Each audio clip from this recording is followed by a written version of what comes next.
What's up, guys? Welcome back to a new episode. I just want to start off by thanking you guys we got a lot of engagement on the last video. I think it was around, right now we're at 180, 190 views from my breakdown of the Yankees Seattle series, so I just want to thank you guys for that. And again, I know I said that my political podcast would be coming out at some point last week, but that's been delayed. It's going to be coming out this week. We have a lot more substantial news, actually, so it'll be a very interesting episode, so I highly recommend you guys go and see that segment. It's a separate podcast under the same branding, I guess you would say, so I recommend you guys go watch that when it comes out sometime later in the week. I'm also we're going to have a new microphone set up, hopefully next podcast or the podcast after. So just letting you guys know that. So again, thank you guys for the engagement, and let's just get right into it. So again, coming off a pretty successful series in Seattle, winning 2 out of 3, although it ended on a sour note, still going into Los Angeles, you're hoping for a good series. Obviously a marquee matchup. The baseball world is centered around this. And I actually think this is a total, every year is possible, but once again, totally possible we see a matchup with these two teams in October in the World Series. I feel like we're overdue for that, so totally possible. I mean, the Dodgers are an elite team, just top to bottom. Freddie Freeman, Will Smith, Max Muncy, Mookie Betts, JD Martinez is having an incredible year. They got some great rookies. The pitcher Miller is electric. Even the guy Grove is electric. Clayton Kershaw is still Clayton Kershaw. I think Walker Buehler is supposed to be coming back at some point. They have Julio Urias. Their bullpen is really good. You have Gratterall throwing 103 miles an hour. Again, just a very good team. Similar to the Yankees in that sense. It's very good. They're going to win that division pretty easily. But listen, the Yankees took care of business, winning 2 out of 3 this weekend. Although it did not start off good. So let's get right into Game 1. Luis Severino just did not have it, just to be perfectly frank. I mean, he got absolutely shelled in the first inning. It was 6-0 after the first. So that tells you all you need to know. Betts led off the game with a homer, making it 1-0 Los Angeles.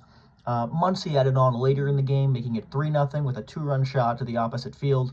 And Betts just kept scoring. I mean, it was a disaster. Betts added on later in the inning, which ended up making it 6-0. So he had 2 hits in the inning. Just a complete disaster for Severino. Although they actually gave him a pretty long leash. I mean, after that, he ended up going 3 more innings, and just a solo home run by Martinez adding on. So he went 3 innings, 1 run after the first. Overall, not a good performance, obviously. 7 runs earned in 4 innings pitched.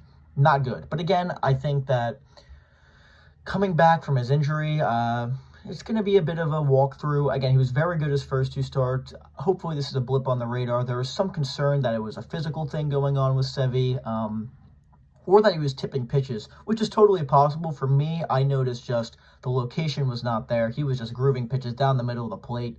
And a team like the Dodgers, you cannot do that, or you're going to get punished, which is exactly what happened in Game 1. The Yankees did have some big returns, though, this series and game. Donaldson returned as well as Stanton.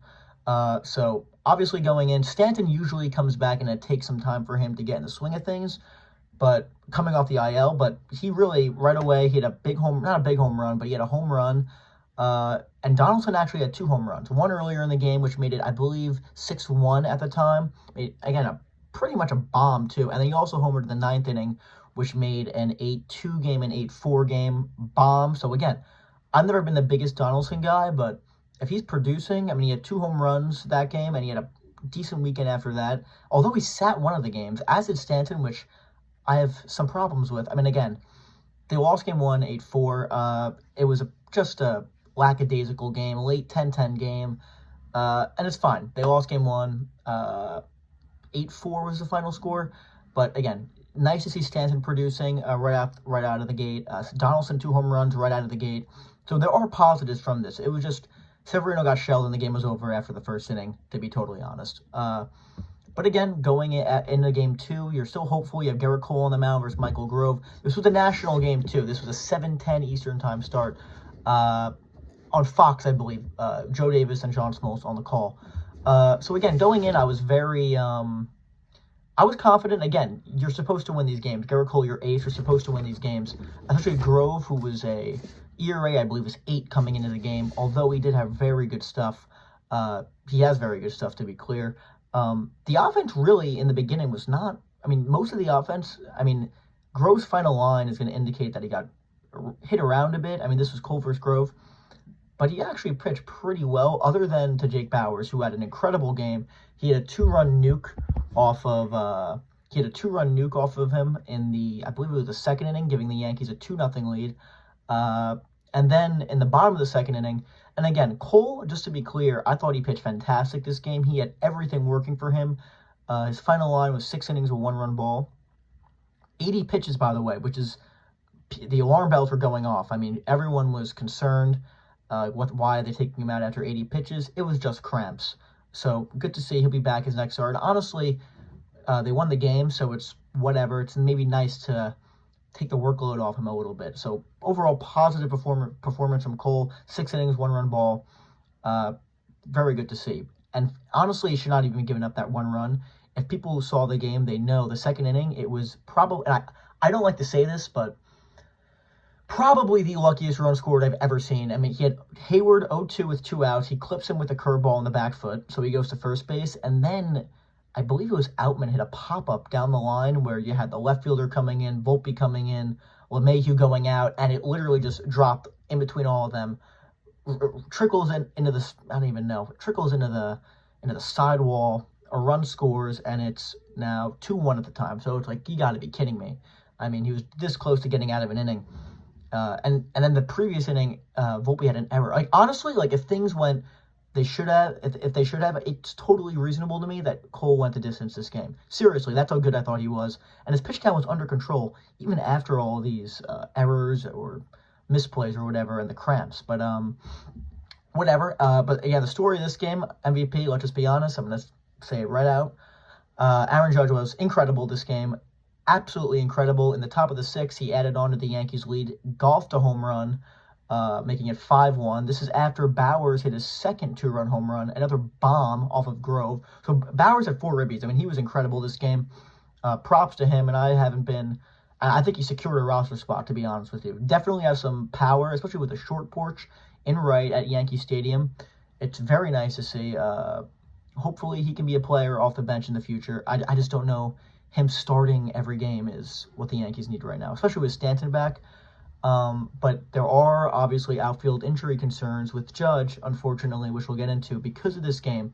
So Judge hit the home run in the top of the 6th. Later that game, in the 7th inning, I believe it was, Judge makes, I think it was the 8th inning, actually, now that I'm thinking about it. Judge makes an unbelievable catch. This is at the time it was 5-3.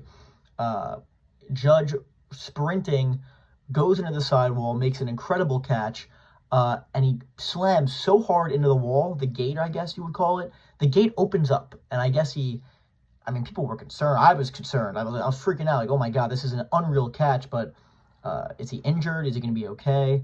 And all initial indications were he was fine. He waved Boone off. A ridiculous part of this play, by the way, Muncy was at first base, I guess because he went off the field of play because the gate opened, which is the Dodgers' fault, by the way. They gave Muncy second base, which is just, it makes no logical sense. It makes no logical sense that, because there's no chance he would have tagged up to second base, Max Muncy with Judge in there. I mean, it makes no sense. It's ridiculous. Didn't have an effect on the game, so whatever, but just a pet peeve. I mean, Boone was a little irked by it, but I think he would have maybe had more of a problem. One thing I've noticed with Boone actually recently is, ever since his suspension, he's been a little more, less, not agitated. He was very agitated yesterday's game, but he's less prone. I think he's being more careful, I guess, in his approach to dealing with umpires, which is understandable, but I mean, I'm skeptical how long that'll last. Cabrera added on in the 9th, who was just called up, again. He was just called up. Who was injured, I believe. Someone was injured that was sent down or something. And Cabrera added on with a bomb in the top of the 9th, making it 6-3 New York. So great to see that. Again, especially with his struggles, I mean, it's nice to see in LA hitting a bomb. So 6-3, Clay shuts the door, and Clay Holmes has actually had a pretty decent year. He's had some bumps along the road, obviously, but awesome to see him finally getting into form. He also pitched very well yesterday, which we'll get into. Yankees win Game 2, 6-3. Judge, after the game, there's concern, but it seems like he's going to be okay. But of course, going into Sunday, Yankees, of course, do not play him. He's not in the lineup. And then there's concern. Apparently, there's concern that it's a broken toe, which would be, a few weeks. There's rumors of an IL stint. It's basically a wait-and-see game at this point. Obviously, we're hoping Judge is okay. I mean, he's so incredible to watch. So defense at the plate, him being out would be, even for 10 games, would be very annoying. Although I wouldn't be concerned. I mean, they play the Chicago White Sox for 3 games at home, and then Boston. So you would like to think they could still win these games without Judge. But let's be real, Judge is going to hit quite a few home runs in those games that he's not going to if he's injured. So that's really annoying, but whatever. Yankees win Game 2, 6-3. Judge not in the lineup for Game 3, Sunday Night Baseball. So this one we have Domingo Germán versus Miller. I think Brandon Miller is his name. Electric guy. I mean, he really had incredible stuff all night. No Judge, so Yankees are pretty significant underdogs, I believe, going into this game. Torres led off the game with a walk, and in his new leadoff position, he's actually been pretty well. I mean, there hasn't been much discussion around Torres this year, but he's really had a very decent year. 258 slash line, 760 OPS, I think, around 10 homers. Again, not great, not what everyone expected he would be when he first came into the league. But again, very solid, productive second baseman for the Yankees, and I think he can only improve at this point, especially with Stanton and Judge in the lineup, providing protection for him. I mean, again, this was a complete pitcher's duel for most of the game. I mean, Germán was just absolutely dealing. He had some incredible breaking stuff. I mean, his slider was unbelievable. So was Miller's. I mean, it was just inning for inning, just unbelievable. Through 6 innings, there was no score. I mean, it was a complete pitcher's duel for most of the game. There was actually some horrendous strike call that I think it was Outman at the plate, where it was a full-blown swing in the bottom of the 6th inning that led to a walk, where Boone was actually, I thought he was going to be ejected. He was mocking the umpire. There were some memes. It was probably the worst missed check swing strike call I've ever seen in my life. But again, it didn't lead to anything. Germán got out of the inning, but again, just added to his pitch count. Just stuff like that are just major issues with the umpiring. But I think Boone is probably going to get ejected again pretty soon. I think we're going to see him, honestly, 10-plus ejections this year. Seriously. I mean, he's at 4 already, and I thought he was going to get thrown out yesterday. Doesn't seem like he's minding the suspension that well. He doesn't really care that much. It seems like he's still chirping. Even though he's being more careful, like I said, it's only a matter of time with him. Again, Higgy had an RBI ground out in the top of the 7th inning. Great running by, I believe it was Bowers who scored just right off the bat, on contact, close play at the plate. Great job by Bowers.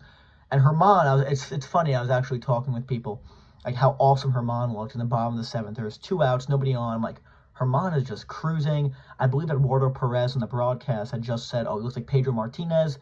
And, of course, as he says that, he hangs a slider, and Martinez ties the game, making it 1-1 in the 7th inning, and he's pulled. So, I mean, again, that's kind of annoying, but overall, Germán was fantastic. 6 2/3, 1 run given up. He had everything working, and he's really had a solid year. Got to give him a lot of credit. I mean, he's a solid pitcher. He really is, especially for where he is in that rotation 4 or 5 guy. He's really good. I mean, I'm very happy with his position. Clay gets out of the jam. Again, pitched very good. Pitches end of the 7th and the clean 8th inning. He's been very good recently, so credit to Clay Holmes. Looks like Matt Blake might have figured some things out with him, so that's awesome.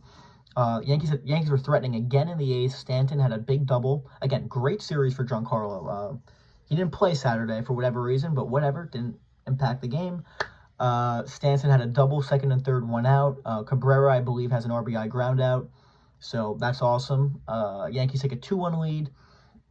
And then going into the 9th inning, Anthony Volpe, who I've been critical of recently, had a massive 2-run home run, adding insurance with 2 outs, too. It was such a huge home run, and I think just a backbreaker and a release of stress, I think, for Volpe, making it 4-1 New York, and Wandy ended up closing the game, and the Yankees won 4-1. So awesome all-around series. Yankees go 2-1. Hopefully Judge is okay. And if he's not okay, just give him a quick IL stint, nurse him back to health, and we'll be ready to go, because Yankees are really looking good right now, especially with Stanton back. Things are looking up. I mean, Yankees go 2-1 in LA. A pleasant surprise, especially with no Judge in Game 3. I think it's a testament to just how well they've been playing. And you got to give credit to the manager. I mean, seriously, Boone deserves a ton of credit, I think. Obviously, people are very critical of him, but to have them in the position they are, I believe they're 5 out, they're 36-25 now. It's been great to watch. It's been great to watch.